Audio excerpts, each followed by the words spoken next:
আসসালামু আলাইকুম। Banasree national ideal school কর্তৃক আয়োজিত বিএনআইএস হোম স্কুলের পক্ষ থেকে সবাইকে স্বাগত জানাচ্ছি। প্রিয় শিক্ষার্থী, আশা করি তোমরা সবাই ভালো আছো।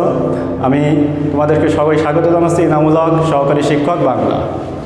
সুপ্রিয় অষ্টম শ্রেণীর শিক্ষার্থীবৃন্দ, আজকে তোমাদের সাথে আমার ক্লাস শ্রেণী অষ্টম, বিষয় বাংলা, ক্লাস নম্বর 12। এখানে আমার নাম, মোবাইল নাম্বার, ফেসবুক আইডি এবং তারিখ দেওয়া আছে। প্রিয় শিক্ষার্থীবৃন্দ, আজকে তোমাদের আলোচ্য বিষয় বঙ্গভূমির প্রতি কবিতার কবি পরিস্থিতি ও মূল পাঠ। প্রিয় শিক্ষার্থী, তোমাদের বইয়ের বাংলা বইয়ের যে কবিতা রয়েছে, কবিতার 2 নম্বর কবিতা হচ্ছে বঙ্গভূমির প্রতি। এই কবিতার কবি পরিস্থিতি এবং মূল পাঠ নিয়ে আজকে আলোচনা করব। প্রিয় শিক্ষার্থী, তাহলে আমরা শুরুতেই কবি পরিস্থিতি অংশটুকু জেনে নিই।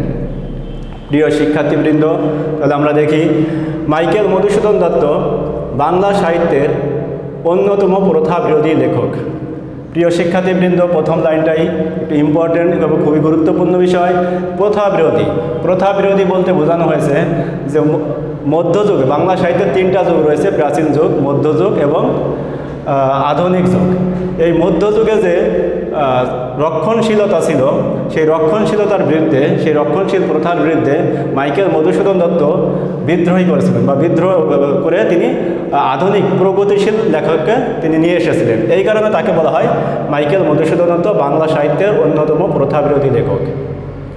তিনি মহাকাব্য, গীতিকাব্য, সনেট, পত্রকাব্য, নাটক, প্রহসন ইত্যাদি রচনা করে চিরস্মরণীয় হয়ে আছেন। প্রিয় শিক্ষার্থীবৃন্দ, বাংলা সাহিত্যের প্রথম মহাকাব্য মেঘনাদবধ মহাকাব্য মাইকেল মধুসূদন দত্ত রচনা করেছেন। গীতিকাব্য, সনেট বাংলা সাহিত্যে সর্বপ্রথম রচনা করেছেন মাইকেল মধুসূদন দত্ত। পত্রকাব্য রচনা, নাটক বাংলা সাহিত্যের প্রথম সার্থক নাটক মাইকেল মধুসূদন দত্তের। শর্মিষ্ঠা, প্রহসন ও বাংলা সাহিত্যের প্রথম প্রহসন একেই কি বলে সভ্যতা, এটিও রচনা করেছেন মাইকেল মধুসূদন দত্ত। এই বিষয়গুলো রচনা করে তিনি চিরস্মরণীয় হয়ে আছেন। শৈশব থেকে তার মনে কবি হওয়ার তীব্র বাসনা ছিল। তিনি মনে করেছিলেন বিলেতে না গেলে কবি হওয়া যাবে না। প্রিয় শিক্ষার্থীবৃন্দ, মাইকেল মধুসূদন দত্ত ছোটোবেলা থেকেই মনে করতেন যে বিলেতে না গেলে কবি হওয়া যাবে না। তাই তিনি ছোটোবেলা থেকে তার বাসনা ছিল কবি হওয়ার। তাই তিনি বিলেতে গেলে সুবিধা হবে এই আশায় তিনি খ্রিস্ট ধর্ম গ্রহণ করেন। প্রিয় শিক্ষার্থীবৃন্দ, তারপর দেখো, ফলে তার নামের আগে মাইকেল শব্দটি যুক্ত হয়। সে জাতিতে ছিল হিন্দু, যখন তিনি খ্রিস্টান ধর্ম গ্রহণ করলো তখন তার নামের আগে এই মাইকেল শব্দটি যুক্ত হয়। আগে নাম ছিল মধুসূদন দত্ত। এরপরে দেখো, পরে তিনি সত্য উপলব্ধি করতে পারেন যখন তিনি বুঝতে পারলেন যে ইংরেজি সাহিত্যের প্রতি তার এতটা, ইংরেজি সাহিত্য যা তিনি রচনা করতেছেন তা এতটা জনপ্রিয়তা অর্জন করতেছেন না। তাই তিনি ভুল বুঝতে পেরে তিনি আবার উপলব্ধি করে ফিরে আসলেন বাংলা সাহিত্যে। তিনি বাংলা সাহিত্যে রচনা ব্রতী হন, মানে মনোযোগী হন। বাংলা ইংরেজি ছাড়াও তিনি বাংলা ইংরেজি ভাষা তো জানতেনই, তার পাশাপাশি তিনি জানতেন হিব্রু, ফার্সি, জার্মান, ইটালিয়ান, তামিল, তেলুগু ইত্যাদি ভাষায় পারদর্শী ছিলেন। তিনি বাংলা ভাষায় প্রথম মহাকাব্য মেঘনাদবধ কাব্য রচনা করেন। বাংলা সাহিত্যে প্রথম মহাকাব্য এবং একমাত্র সার্থক মহাকাব্য যেটা মেঘনাদবধ মহাকাব্য, সেটি রচনা করেছেন মাইকেল মধুসূদন দত্ত। তার রচিত প্রহসন একেই কি বলে সভ্যতা, বুড়ো শালিকের ঘাড়ে রো, নাটক শর্মিষ্ঠা, পদ্মাবতী, কৃষ্ণকুমারী, পত্রকাব্য বীরাঙ্গনা ইত্যাদি। আরেকটি বিষয় তিনি বাংলা সাহিত্যে নিয়ে এসেছেন, সেটা হচ্ছে চতুর্দশপদী কবিতাবলী। একটা বিশেষ ধারায় 14 লাইন এবং 14 মাত্রার সাহায্যে চতুর্দশপদী কবিতাবলী তিনি নিয়ে আসেন। সনেট নামে একটি সনেট সংকলনও তিনি রচনা করেন। এই মহান কবি 1824 খ্রিস্টাব্দে, প্রিয় শিক্ষার্থীবৃন্দ তোমরা এখানে দেখবে খ্রিস্টাব্দে 1824 2বার এসেছে। 1824 খ্রিস্টাব্দে তোমাদের বইয়ে 2বার এসেছে। একবার হবে 1824 খ্রিস্টাব্দে যশোরের সাগরদাড়ি গ্রামে জন্মগ্রহণ করেন এবং এই কবির 1873 খ্রিস্টাব্দে কলকাতায় মৃত্যুবরণ করেন। প্রিয় শিক্ষার্থীবৃন্দ, তাহলে আমরা মাইকেল মধুসূদন দত্তের জীবনী সম্পর্কে সংক্ষেপে জানলাম। এখন আমরা মাইকেল মধুসূদন দত্ত রচিত বঙ্গভূমির প্রতি কবিতাটি পড়ব। প্রিয় শিক্ষার্থীবৃন্দ, মনোযোগ দিয়ে শুনবে এবং বই অবশ্যই সাথে রাখবে। আমরা চলে যাই বঙ্গভূমির প্রতি মাইকেল মধুসূদন দত্ত। রেখমা দাসের মনে ইয়ে মিনতি করি পদে। দাস মা বলতে এখানে মাতৃভূমিকে বোঝানো হয়েছে। আর দাস মাইকেল মধুসূদন দত্ত নিজেকে দাস হিসেবে কল্পনা করেছেন। মিনতি মানে প্রার্থনা করা, পদে মানে পায়ে। তাহলে এই লাইনটা দ্বারা কী হচ্ছে, রেখো মা দাসের মনে, এ মিনতি করি পদে, তো এই দাসকে আমাকে মনে রেখো মা, তোমার পদে এই প্রার্থনা করি।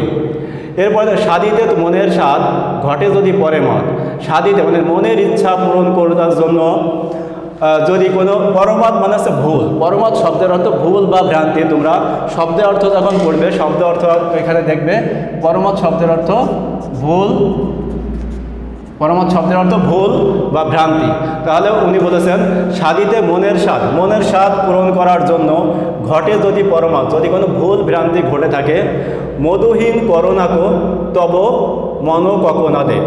ককনাদ শব্দের অর্থ হচ্ছে লাল পদ্ম। মধুহীন, যদি আমার ভুল ভ্রান্তি ঘটেও থাকো তাও তুমি আমাকে মধুহীন করো না গো, আমার এই মনকে তুমি পদ্ম ফুলের মতোই ভালোবাসো আমাকে। এখানে এই ককনাদ মানে লাল পদ্ম, এই লাল পদ্ম অর্থে কবির মনকে এখানে প্রকাশ পেয়েছেন, মানে মনের সাথে তুলনা করেছেন ককনাদকে। প্রবাসে দৈবের বসে জীব তারা যদি খসে, যদি এই প্রবাসে থাকাকালীন, প্রিয় শিক্ষার্থীবৃন্দ এখানে বলে রাখা ভালো, এই কবিতাটি যখন তিনি রচনা করেন তখন তিনি প্রবাসে অবস্থান করছিলেন। এই কারণে উনি বলেছেন প্রবাসে দৈবের বসে, প্রবাসে থেকে যদি জীব তারা যদি ঘষে, এ দেহ আকাশ হতে খেদ নাহি তাহে। যদি আমি এই প্রবাসে থেকেই আমার মৃত্যুবরণ ঘটে, আমি মৃত্যুবরণ করি, তাহলেও আমার মনে কোনো আক্ষেপ থাকবে না, যদি তুমি আমাকে মনে রাখো বা আমাকে তোমার পায়ে আশ্রয় দাও। এই লাইনটা এভাবে তিনি বুঝিয়েছেন। এরপরে লাইন দেখো প্রিয় শিক্ষার্থীবৃন্দ, জন্মিলে মরিতে হবে অমর কে কোথা কবে। এই পৃথিবীতে জন্মগ্রহণ করলে মৃত্যুবরণ করতে হবে, এটাই চিরন্তন। জন্মগ্রহণ কেউ আজীবন বেঁচে থাকতে পারে না, কেউ 50 বছর, কেউ 60 বছর, কেউ 100 বছর এরকম জীবিত থাকলেও এক সময় একটা কথা সত্য যে মানুষ জন্মগ্রহণ করলে অবশ্যই মৃত্যুর স্বাদ গ্রহণ করতে হবে। এই কারণে লেখক বলেছেন জন্মিলে মরিতে হবে অমর কে কোথা কবে। জন্মগ্রহণ করলে অবশ্যই মৃত্যুবরণ করতে হবে, কেউ কখনো অমর থাকতে পারে না। স্থির কবে নীর হাইরে জীবন নদে, কিন্তু এখানে দেখো এই লাইনটার সাথে এই লাইনটা রিলেটেড। স্থির কবে নীর, নীর এই নীর শব্দের অর্থ পানি, হাইরে জীবন নদী, যে নদীকে জীবনের সাথে তুলনা করা হয়েছে। নদীর পানি যেমন স্থির নয়, ঠিক তেমনিভাবে মানুষের জীবনও স্থির নয়, বিভিন্ন জায়গায় ঘোরাফেরা করে এবং মানুষ মৃত্যুবরণ করবে, এরকমই বোঝানো হয়েছে। এই কারণে বলা হয়েছে চিরস্থির কবে নীর। পানি কখনো চিরস্থিরভাবে কোথাও থাকে না, কত ঢেউ থাকে, কখনো বেশি থাকে, এরকম হাইরে জীবন নদে, মানুষের জীবনকেও নদীর সাথে তুলনা করা হয়েছে, মানুষের জীবনও স্থির থাকে না। কিন্তু যদি রাখো মনে, এখানে দেখো যদি তুমি আমাকে মনে রাখো, মানে দেশমাতৃকার কাছে বলেছে যদি তুমি আমাকে মনে রাখো, নাহিমা ডরি সমনে, সমন মানে শব্দের অর্থ হচ্ছে মৃত্যুর দেবতা। তাহলে এখানে বলেছেন যদি তুমি আমাকে মনে রাখো মা, আমি মৃত্যুর দেবতাকেও ডরি না বা ভয় পাই না, মানে আমি মৃত্যুবরণ করতেও ভয় পাই না। প্রিয় শিক্ষার্থী, এরপরে দেখো মক্ষিকা ও গলে নাকো পড়িলে অমৃত হ্রদে। মক্ষিকা শব্দের অর্থ মাছি, এই মাছিও যদি অমৃত হ্রদ, যেমন মাছি যদি কোনো মধুর সাগরে পড়ে যায় তাহলে সে গলে যাবে না, ঠিক তেমনিভাবে লেখকও যদি তার দেশমাতৃকা যদি তাকে আশ্রয় দেয় তাহলে তার জীবন হবে সার্থক। এই কথা বলতে বলেছে মক্ষিকা ও গলে নাকো পড়িলে অমৃত হ্রদে।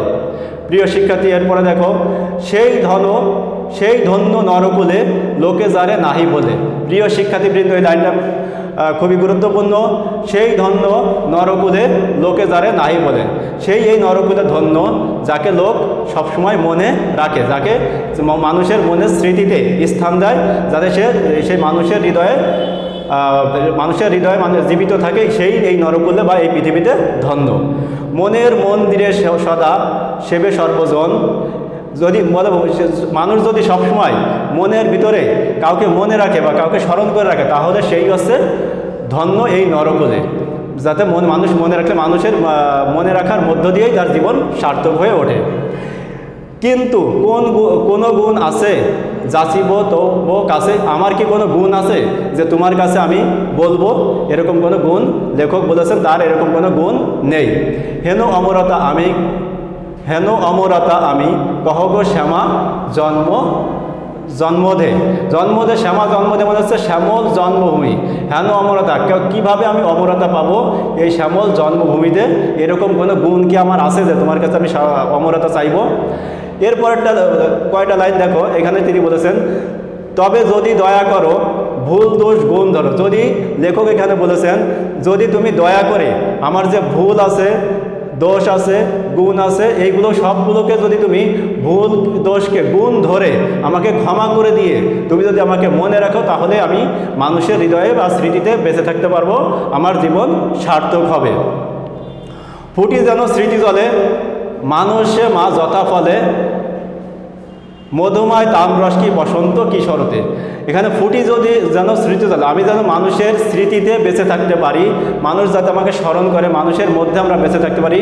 মানুষে মা যথা ফলে, মানুষে যদি মধুময় তামরস, তামরস শব্দের অর্থ হচ্ছে পদ্মফুল, মধুময় তামরস পদ্ম ফুলের মতোই আমি মানুষের স্মৃতিতে ফুটে থাকতে চাই, সেটা বসন্তেও হতে পারে, শরতেও হতে পারে। তাহলে এইভাবে তিনি আমি বেঁচে থাকতে পারবো যদি তুমি আমাকে আমার যত ভুল দোষ গুণ আছে, ভুল আছে দোষ আছে, সেগুলোকে কিন্তু তুমি গুণ করো, গুণ করে আমাকে ক্ষমা করে দাও, তাহলে আমি মানুষের স্মৃতিতে পদ্ম ফুলের ন্যায় বসন্ত কিংবা শরতে সবসময় বেঁচে থাকতে চাই, যাতে মানুষ আমাকে সবসময় স্মরণ করবে। প্রিয় শিক্ষার্থীবৃন্দ, এ হচ্ছে কবিতার মূল বক্তব্য। এই কবিতাটি বঙ্গভূমির প্রতি হলেও এটাকে আমরা বলতে পারি প্রার্থনামূলক কবিতা। বঙ্গভূমির প্রতি মাইকেল মধুসূদন দত্ত প্রার্থনা কামনা করেছেন, কিভাবে তিনি মানুষের হৃদয়ের স্মৃতিতে অমর হয়ে বেঁচে থাকতে চান। আশা করি প্রিয় শিক্ষার্থীবৃন্দ তোমরা কবিতাটি বুঝতে পেরেছো এবং কবিতাটি বুঝে এর ভাবার্থ তোমরা বুঝতে পেরেছো। এখান থেকে যত ধরনের প্রশ্ন আসবে আশা করি সব উত্তর দিতে পারবে। এরপরে যদি কোনো প্রশ্ন থাকে তাহলে এখানে আমার মোবাইল নাম্বার, ফেসবুক আইডি দেওয়া আছে, যে কোনো একটা প্রশ্ন করলে আমি উত্তর দেব। আজ এ পর্যন্ত প্রিয় শিক্ষার্থীবৃন্দ, ভালো থাকো, সুস্থ থাকো, আল্লাহ হাফেজ।